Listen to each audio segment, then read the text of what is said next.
Retenu le discours d'ouverture de son Excellence, Monsieur le Président Obiang-Nguema, qui abrite le sommet des pays du Golfe de Guinée, que tous les pays membres sont fortement engagés pour pouvoir assurer la sécurité maritime et terrestre de tous les pays qui sont membres du comité.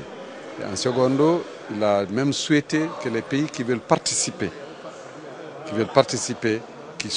qui soient les bienvenus pour venir participer à ce sommet. Donc ça donne de l'espoir, non seulement aux pays qui sont membres, mais même à ceux qui ne sont pas membres, mais qui sont concernés par ce problème de piraterie maritime dont beaucoup de pays souffrent.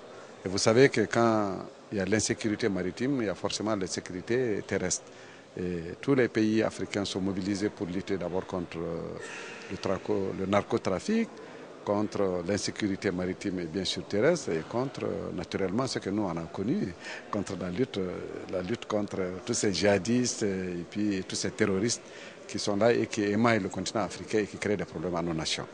Alors, est-ce que ces pays concernés ont les moyens de leur politique? Bon, il semble qu'ils ont les moyens quand même, parce que beaucoup de pays parmi eux sont des pays producteurs de pétrole. Et vous savez qu'en Afrique, les pays producteurs de pétrole, surtout ceux qui ont le pétrole offshore, dans le golfe de Guinée, ne sont pas des pays pauvres. Donc moi, je suis sûr qu'ils ont d'abord trois parmi eux que je ne vais pas citer, qui ont beaucoup de ressources pétrolières et gazières.